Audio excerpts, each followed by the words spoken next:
Bapa, kami bersyukur kalau hari ini kami boleh punya kesempatan beribadah online sama-sama. Berbicaralah buat kami, tumpahkanlah isi hati-Mu, ajari kami firman-Mu dengan bahasa yang mudah kami mengerti, supaya kami bisa menghidupinya dalam hidup kami. Tolong hamba-Mu Tuhan, karena sungguh tanpa Engkau hamba tidak mampu menyerahkan menit-menit ke depan dalam pimpinan Roh Kudus sepenuhnya. Hanya di dalam nama Yesus kami berdoa. Amen. Halo, senang sekali bisa kembali melayani Anda dalam ibadah online. Hari ini saya akan menyampaikan firman Tuhan dengan tema Whom should we give?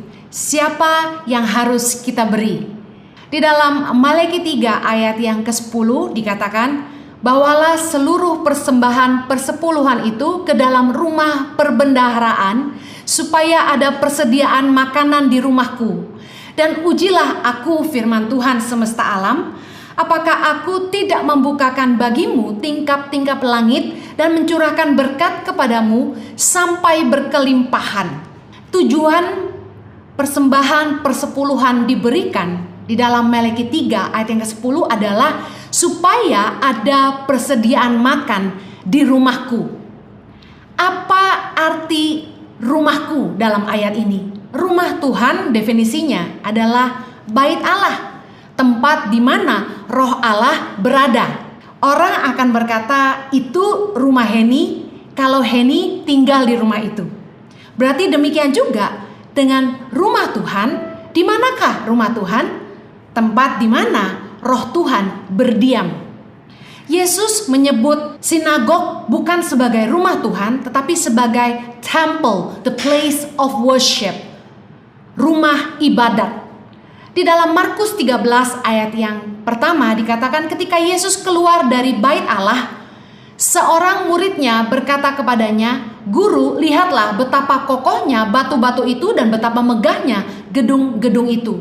Ayat yang kedua, lalu Yesus berkata kepadanya, "Kau lihat gedung-gedung yang hebat ini?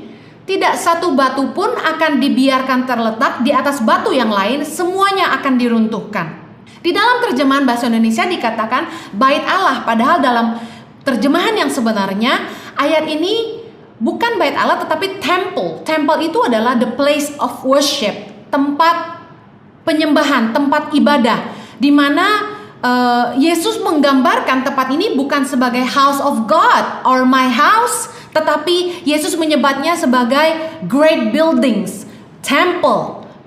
Juga di dalam Markus 12 ayat ke-38, di dalam pengajarannya Yesus berkata, "Hati-hatilah terhadap ahli-ahli Taurat yang suka berjalan-jalan memakai jubah panjang dan suka menerima penghormatan di pasar dan yang suka duduk di tempat terdepan di rumah ibadat dan di tempat terhormat dalam perjamuan." Dalam New King James Version diterjemahkan sinagog, diterjemahkan sebagai rumah ibadat. Jadi Yesus tidak menyebut sinagog sebagai rumah Tuhan atau rumahku, tetapi Yesus menyebut sinagog sebagai rumah ibadat, atau sekali lagi sebagai temple, the place of worship. Jadi sebenarnya dalam Maleakhi 3 ketika dikatakan rumahku, apa arti definisi rumah Tuhan yang sebenarnya? Saya akan mengupas dalam Perjanjian Baru ada 3 definisi rumah Tuhan. Definisi rumah Tuhan yang pertama adalah semua orang percaya. Dalam 1 Korintus 3 ayat yang ke-16 dan 17 berkata begini, "Tidak tahukah kamu bahwa kamu adalah bait Allah dan bahwa roh Allah diam di dalam kamu? Jika ada orang yang membinasakan bait Allah, maka Allah akan membinasakan dia, sebab bait Allah adalah kudus dan bait Allah itu ialah kamu." Firman Tuhan berkata bahwa di dalam diri setiap orang percaya di mana roh Allah berdiam merupakan bait Allah. Saya dan Anda adalah bait Allah.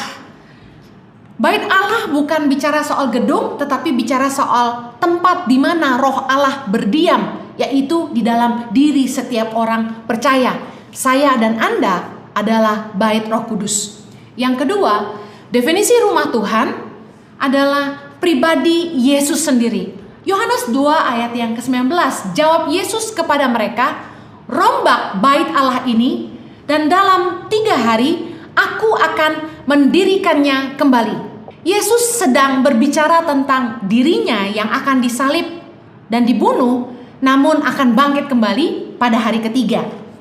Dalam Wahyu 1 ayat 22, dan aku tidak melihat bait suci di dalamnya, sebab Allah, Tuhan yang Maha Kuasa, adalah bait sucinya, demikian juga anak domba itu. Jadi definisi rumah Tuhan yang kedua adalah pribadi Yesus sendiri atau tahta kerajaan Bapa di sorga. Yang ketiga, definisi rumah Tuhan adalah persekutuan orang percaya atau eklesia, organisasi yang mengerjakan perluasan Injil Kerajaan Allah. Matius 18 ayat ke-20 dikatakan begini, sebab di mana 2 atau 3 orang berkumpul dalam namaku, di situ aku ada di tengah-tengah mereka. Sekali lagi, tadi saya katakan bahwa bait Allah adalah tempat di mana roh Allah berada. Dalam Matius 18 ayat 20 dikatakan, Tuhan ada di tengah-tengah mereka, di mana 2 atau 3 orang berkumpul dalam nama Tuhan. Berarti bait Allah juga bicara persekutuan orang percaya.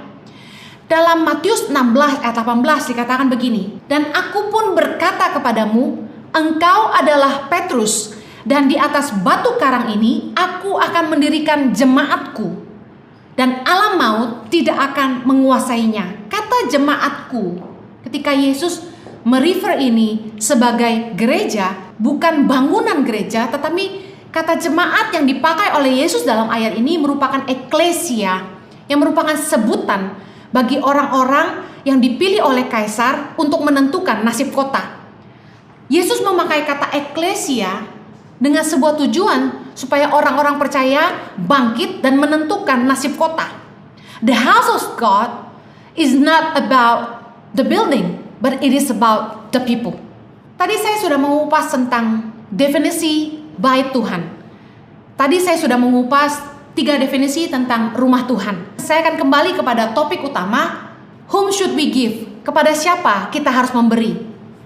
Yang pertama, kita harus memberi ke rumah ibadah atau place of worship, tempat di mana iman kita bertumbuh.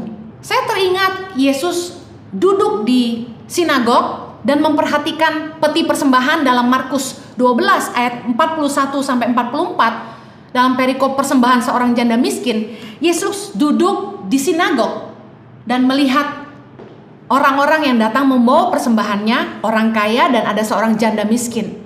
Berarti kita harus membawa persembahan kita ke rumah ibadah, place of worship, tempat di mana iman kita bertumbuh. Nah, persembahan yang dibawa ke rumah ibadah untuk siapa? Persembahan yang dibawa ke rumah ibadah adalah untuk dikelola oleh para imam. Galatia 6 ayat yang ke-6 berkata begini, dan baiklah dia yang menerima pengajaran dalam firman, membagi segala sesuatu yang ada padanya dengan orang yang memberikan pengajaran itu.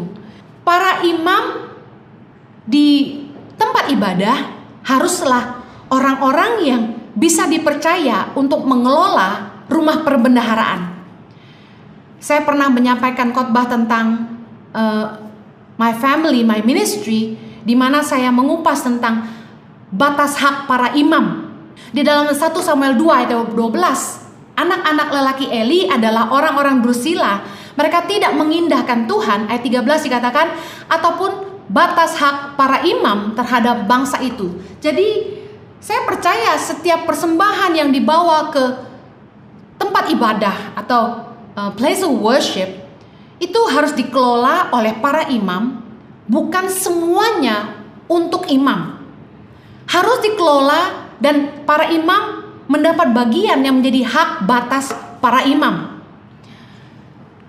Di firman Tuhan dibahas tentang bagaimana Imam Eli telah bersalah kepada Tuhan karena ia serakah, memperkaya dirinya dan membiarkan anak-anaknya menajiskan pelayanan di kemah suci. Saya bacakan 1 Samuel 2 ayat 29.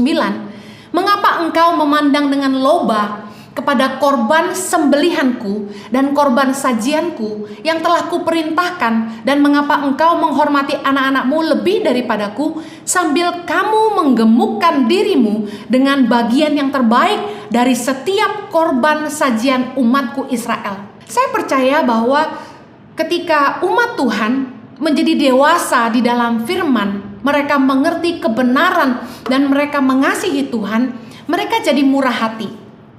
Namun sebagai imam, kita harus tahu batas hak para imam. Apa yang membuat Tuhan marah kepada Imam Eli adalah karena ia serakah dan mengambil bagian yang terbaik dan melebihi batas hak para imam. Demikian juga dengan anak-anaknya. Oleh karena itulah persembahan yang dibawa ke rumah perbendaharaan merupakan hak para imam untuk mengelolanya, bukan untuk diambil semuanya oleh para imam. Namun setiap imam harus bisa mengelolanya dengan baik. Dan yang kedua, whom should we give? The needy and those whom we call a brother. Kepada orang-orang yang sesama kita yang membutuhkan, dan juga kepada orang-orang yang kita sebut sebagai saudara.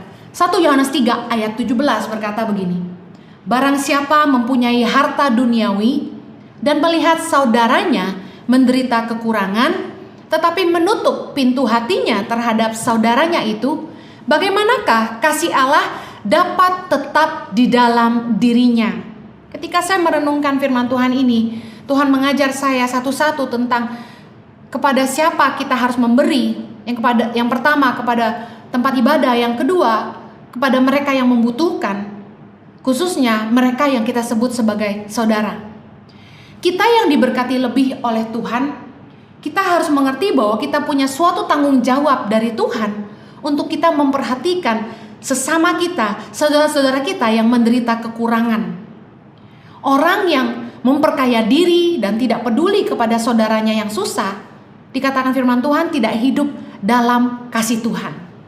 Kita harus mengerti bahwa kalau kita diberkati hari ini, Tuhan mempercaya kita untuk menjadi saluran berkatnya bagi sesama kita yang kekurangan, sesama kita yang membutuhkan pertolongan.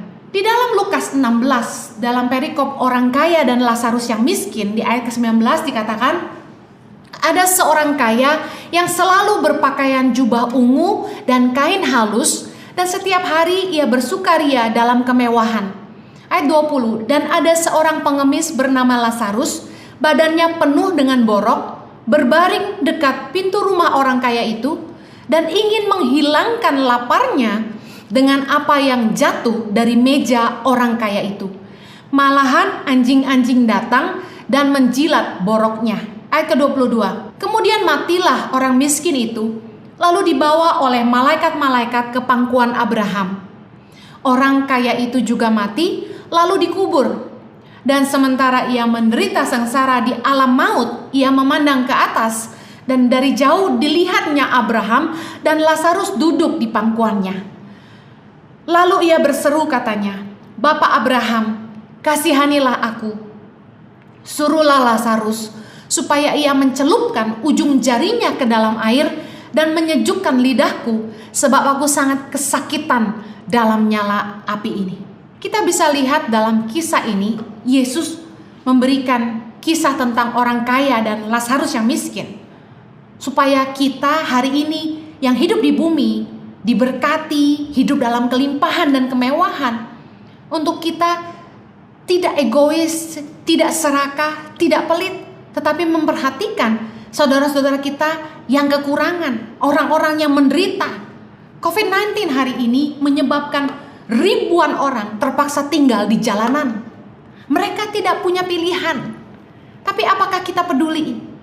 Kalau kita masih bisa tinggal di rumah yang nyaman, bisa makan berkelimpahan, kita bisa tidur dengan nyenyak, tidak kepanasan, tidak digigit nyamuk, maukah kita peduli kepada mereka yang menggeletakkan anak-anaknya di trotoar, mereka yang harus tidur di dalam bak sampah, mereka yang harus tidur ala kadarnya di sepanjang jalan setiap malam?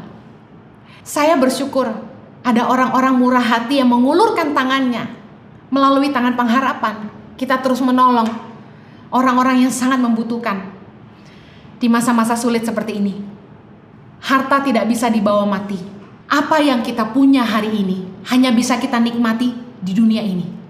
Tapi apa yang kita tabur untuk orang lain, itulah yang akan mengikuti kita sampai di sorga nanti. Jauhilah ketamakan, murah hatilah kepada sesama yang membutuhkan. Saya saksikan bahwa kunci berkat yang tidak pernah habis adalah terus setia memberi, terutama di saat sulit seperti ini. Yang ketiga, whom should we give? Keluarga kita. Tahukah Anda bahwa memelihara keluarga adalah ibadah? 1 Timotius 3 ayat yang ke-12 dikatakan, diaken haruslah suami dari satu istri dan mengurus anak-anaknya dan keluarganya dengan baik. Saya percaya bahwa seorang pria diciptakan untuk jadi bapa atau abah, yang dalam arti sebenarnya adalah sumber.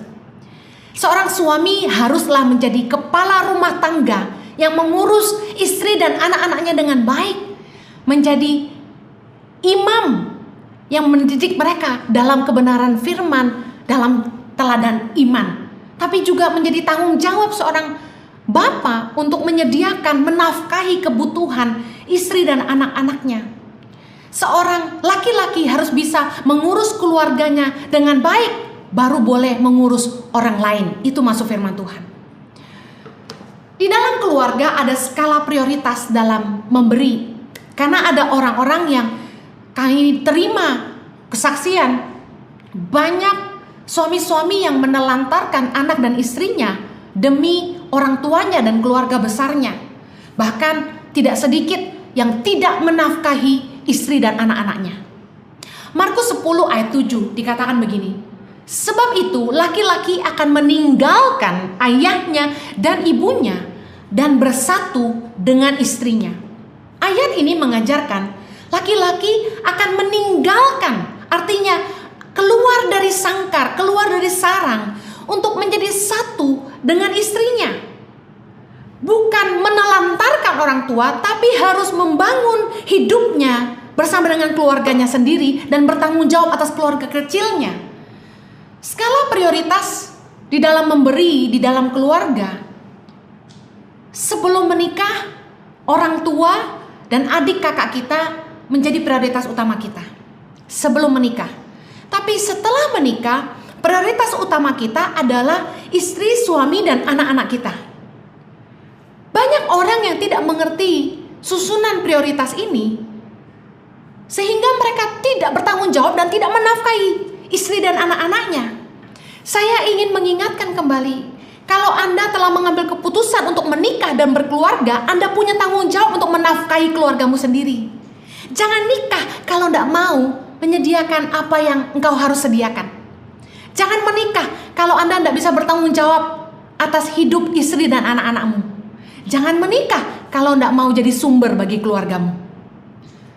Makanya saya sarankan untuk pasangan-pasangan muda yang belum menikah, penting sekali untuk membicarakan semua kemungkinan yang bisa terjadi setelah menikah nanti. Duduklah dan bicarakan baik-baik, karena pernikahan akan melibatkan tanggung jawab kepada keluarga masing-masing, khususnya orang tua masing-masing.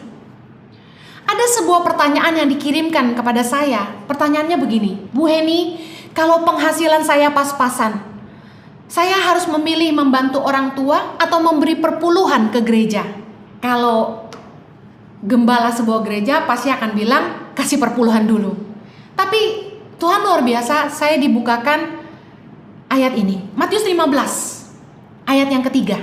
Tetapi jawab Yesus kepada mereka, mengapa kamu pun melanggar perintah Allah demi adat istiadat nenek moyangmu? Sebab Allah berfirman, hormatilah ayahmu dan ibumu. Dan lagi, siapa yang mengutuki ayahnya atau ibunya pasti dihukum mati. Ayat yang kelima, tetapi kamu berkata, barang siapa berkata kepada bapaknya atau kepada ibunya, apa yang ada padaku yang dapat digunakan untuk pemeliharaanmu, sudah digunakan untuk persembahan kepada Allah. Orang itu tidak wajib lagi menghormati bapaknya atau ibunya. Dengan demikian, firman Allah kamu nyatakan tidak berlaku demi adat istiadatmu sendiri. Hai orang-orang munafik, benarlah nubuat Yesaya tentang kamu. Bangsa ini memuliakan aku dengan bibirnya, padahal hatinya jauh daripadaku. Percuma mereka beribadah kepadaku, sedangkan ajaran yang mereka ajarkan ialah perintah manusia. Saudara tahu dalam ayat ini Yesus mengajarkan bahwa adalah sebuah kemunafikan bila kita beralasan untuk tidak memelihara orang tua kita di masa tua karena kita harus membayar persembahan kepada Allah. Kalau memang uang kita pas-pasan, betul-betul pas-pasan, dan kita tidak punya ekstra, hanya tinggal 10%, dan pilihannya adalah memberi perpuluhan ke gereja atau kita harus menolong orang tua kita, Yesus mengajarkan bahwa memelihara orang tua kita sama pentingnya seperti kita membawa perpuluhan kita ke gereja. Karena rumah Tuhan bukan bicara soal bangunan atau sebuah organisasi saja, tapi rumah Tuhan bicara soal setiap orang percaya.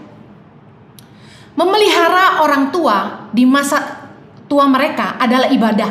1 Timotius 5 ayat yang keempat.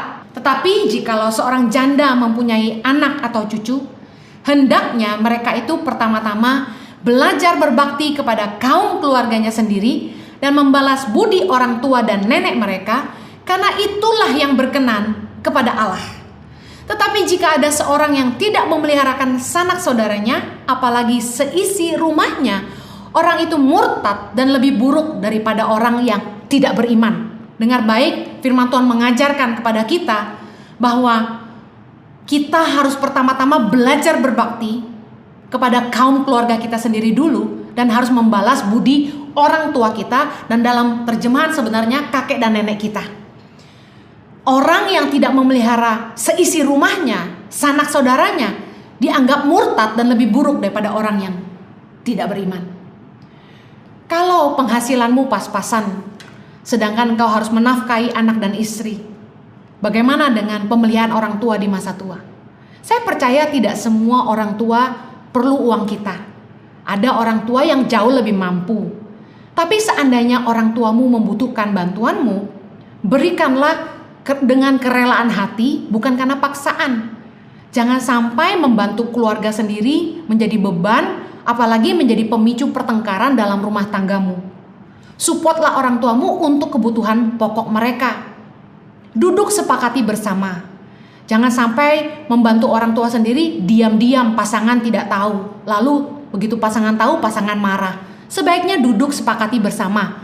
Berapa yang Anda mampu untuk mensupport kebutuhan pokok orang tuamu. Ingat, prioritas utama adalah keluarga inti, suami, istri, dan anak-anak. Jangan sampai keluarga sendiri kekurangan, lalu kita bantu orang lain. Beberapa orang tua menganggap anaknya investasi masa depan, investasi masa tua. Membalas budi orang tua adalah ibadah, benar. Tapi soal kemampuan anak-anakmu, bagaimana mereka bisa mensupport hidup Anda di masa tua, harus dimaklumkan. Karena belum tentu penghasilan mereka sebesar dan bisa memberikan secara berlimpah. Jangan sampai mereka mengorbankan tanggung jawab mereka sebagai kepala keluarga. Apa yang orang tua berikan kepada anak bukanlah hutang, karena merupakan kewajiban bagi orang tua untuk mengasihi, membesarkan, mendidik, dan menyekolahkan anak-anak kita untuk mempersiapkan mereka keluar dari sarang. 2 Korintus 12 ayat 14b berkata, karena bukan anak-anak yang harus mengumpulkan harta untuk orang tuanya, melainkan orang tualah untuk anak-anaknya. Jadi kewajiban meninggalkan harta adalah orang tua. Amsal 13 ayat 22 juga berkata, orang baik meninggalkan warisan bagi anak cucunya, tetapi kekayaan orang berdosa disimpan bagi orang benar. Saya percaya bahwa anak-anak harus memberkati, membalas budi orang tua di masa tua. Tetapi mohon orang tua juga mengerti kemampuan anak-anakmu, dimaklumkan, cukupkanlah dirimu dengan apa yang ada. Jangan sampai anak-anakmu mengabaikan tanggung jawab mereka sebagai kepala keluarga. Yang terakhir, saya mau rangkum, jangan lupa bait Allah itu adalah pribadi Kristus. Yang kedua, orang percaya. Dan yang ketiga, persekutuan orang percaya. Dan di mana kita harus menabur? Yang pertama, tempat di mana iman kita bertumbuh. Yang kedua, sesama yang membutuhkan. Yang ketiga, keluarga kita. Tuhan Yesus memberkati. Mari kita berdoa. Kiranya hikmat-Mu menolong kami Tuhan, supaya kami menjadi dewasa di dalam memberi dan mengelola berkat Tuhan. Biar kiranya kami juga jadi orang-orang yang bertanggung jawab atas hidup yang Tuhan sudah berikan. Kami boleh membangun hidup kami, menghasilkan karya-karya yang terbaik, supaya kami boleh hidup dari setiap karya kami dan menjadi berkat bagi orang banyak. Berkati anak-anakmu dan setiap rumah tangga, supaya masalah uang tidak menjadi perpecahan dan percekcokan, supaya uang merekatkan bukan meretakkan. Di dalam nama Yesus kami berdoa.